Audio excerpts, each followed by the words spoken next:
Now you see this boy? That's me. Well done, Anghelo. If you had told that kid who always came last on sports days that he'd end up becoming a marathon runner, he'd probably say, what's a marathon? I was a chubby kid. I even struggled with how to run it. I had zero fitness, I was flat-footed, and growing up, I was just a gamer. But over the last few years, everything changed. This is the story of how running changed my life.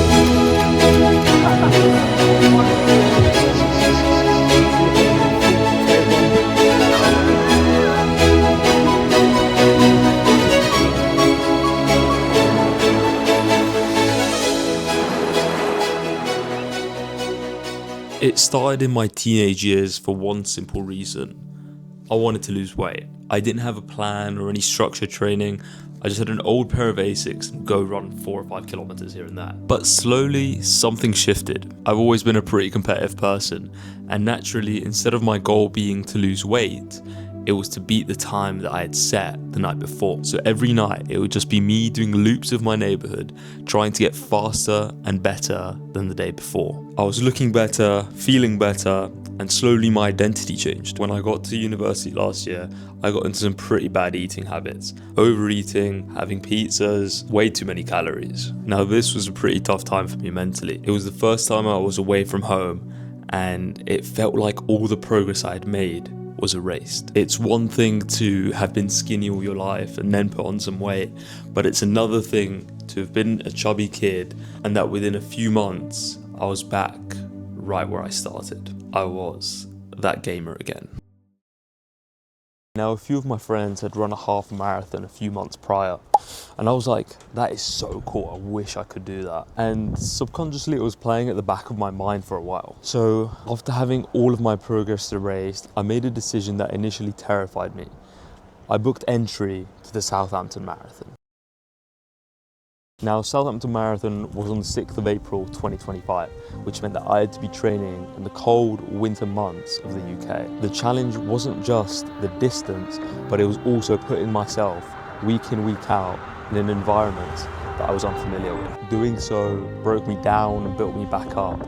Having been in Cyprus my whole life in nice sunny weather, to come to the UK, getting out the door was such a challenge, and I wanted desperately to go back to where I was before, and doing so meant that I developed an eating disorder.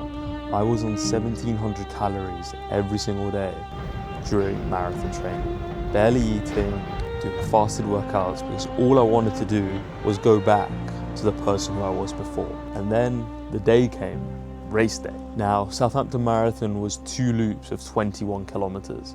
Throughout, I was debating giving up. Even after the months of training, the pain was just so much. And then at 34 kilometers, I broke down. I had blood all over my feet, all throughout my socks, because I didn't have any running shoes. And I realized afterwards that the shoes I was running in were nowhere near equipped to handle how flat-footed my feet were.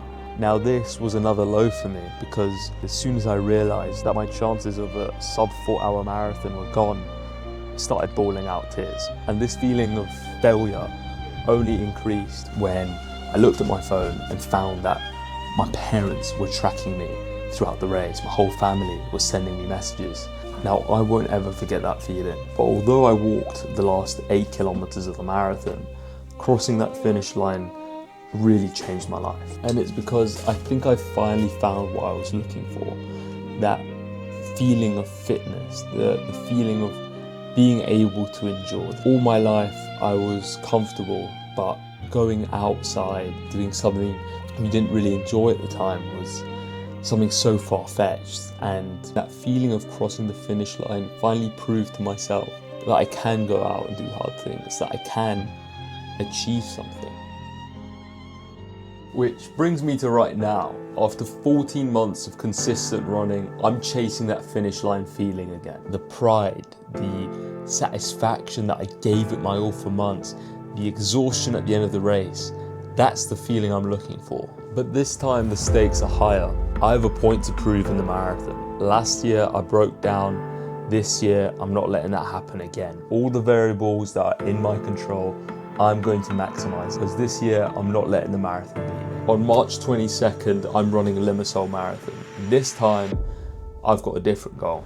We're going for sub 3 hour 15 minutes. I'm on a mission. Every B race is one step closer to the end goal, which is sub 3 hours in Valencia. I'm going to be documenting the entire thing for you guys. But for now, the next stop is Limassol Marathon, 22nd of March. Let's see what time we can put out.